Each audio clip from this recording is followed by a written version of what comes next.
And we are back. It was another great night in the NBA. We had a great Bulls Hawks game, and we got some more stuff to talk about. The 76ers backcourt looks amazing. Tyrese Maxey had another 40 bomb today. The Mavericks might be in trouble. They made it close in the end against the Thunder, but I don't know how that's going to end out looking or turn out looking. And we're going to talk about a trade that happened in the offseason that looks worse as every day goes on. So, without further ado, let's get right into it. So, first, the Bulls Hawks game, that was amazing. The Bulls are now 3-0, and I've watched two of their games in full. They look good. They're beating good teams too. They beat, without Kobe White, they beat the Hawks, who I'm pretty sure their only main injury was Zachary Ricochet. And, I mean, the Bulls are just, they look good so far. They're a team that, I said this in an earlier video, but they just run and they run and they've got a lot of athletic dudes. They play really good defense. I wouldn't say really good, but they play good defense. They get out in transition. They get those easy points. And I mean, I'm really impressed by what they did. And they're not a team with a dominant scorer, but they're a team who has, they have a ton of guys. Today they had I think it was like 8 guys that scored over 10 points. I'm pulling it up right now. So their point totals were 16, 10, 17, 14, 18, 12, 21, and 15. That's insane. You have that many guys, you're distributing the ball that well. This is a really fun team. And I mean, looking at the East right now, I could genuinely see them sneaking into the top six. Now, I know it's only the first 3 games, but they look good and they're a deep team. So I'm excited to see what we see from the Bulls the rest of the season. Okay, and we need to talk about the 76ers because they are now 3-0, as well as the Bulls. And the thing that stood out with them, their backcourt. Every single game, either Tyrese Maxey, VJ Edgecombe, Quentin Grimes, they've all had like a big game or a big moment. And they are showing out because Tyrese Maxey's had 240 bombs and they're carrying on just fine without Joel Embiid. They might be better without him, honestly. I mean, the athleticism that you get from a guy like Adam Bona or Adam Bona, however you say his name, he, he's really good at just that athletic rim running center, and that's kind of what they need with these guys. Not to mention, they still don't have Jared McCain, who's out. Once he comes back, that just adds another level to that backcourt. This team's very impressive. VJ Edgecombe looks like a stud. I don't know what they got with their guard guru going on in Philly, but whatever it is, it's working. And I mean, Tyrese Maxey has looked like a top 15 player in the league for these first few games.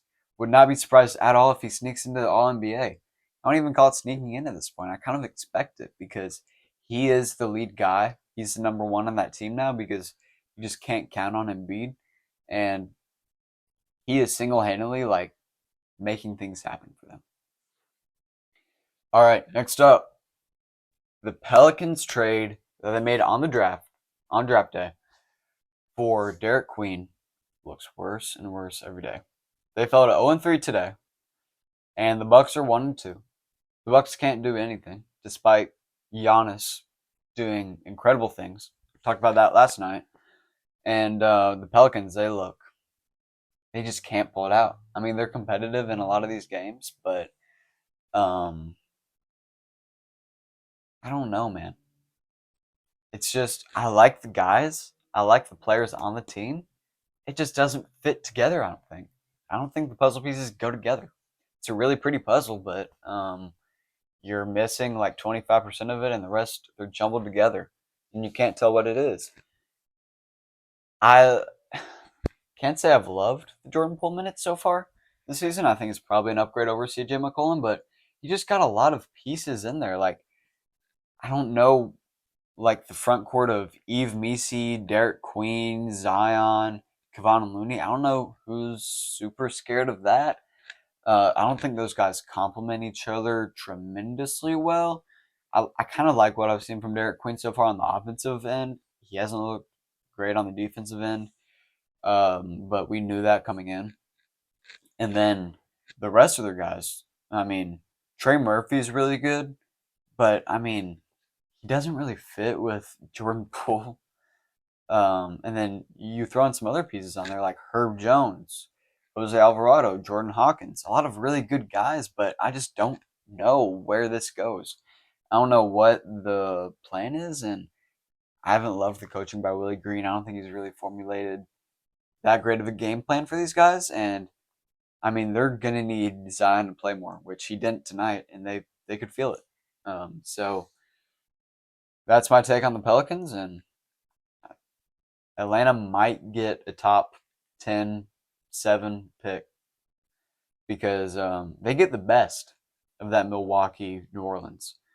And both those teams look really bad right now. So, um, yeah, just a bamboozling trade by the Pelicans. I guess that's one way you could say it. All right, final topic, Dallas Mavericks. They made it close in the end against the OKC Thunder, but man, that team is just not there on the offensive side of the ball. Last night, I was talking about, they said defense wins championships. They haven't defended. They defended better tonight. I'm pretty sure they held OKC to around 100 points. It's better. It's not like fantastic. It's decent. But considering before that, the least points you allowed in a game was to Washington, and that was 117. They're not looking good. They're 1-3. Cooper Flag had a bad night tonight. I think he was 2-0 with 2 steals. And I think he was like 1 of 9 from the field. Just didn't look good tonight. That offense it looks super stale. They don't have a distributor. And when D'Angelo Russell does get out there, he's still doing D'Angelo Russell things, chucking up shots. He was 3 of 14. OKC wanted him to shoot. He just couldn't make anything. And it's looking rough for Dallas. They really need Kyrie to come back. And I'm not discarding this team as they can't be a playoff contender when it comes to that. But in the regular season, I think it's going to be rough.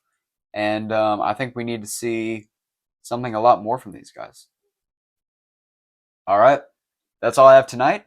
I know we had some other games. Nothing much to talk about from those, though. Except Denver, Minnesota looks like it's going to be a good one.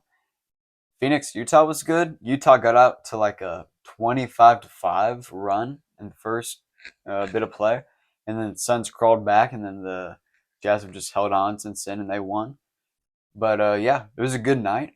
We saw a lot of things, and yeah, I got to get to bed. So see you tomorrow, and have a great rest of your day.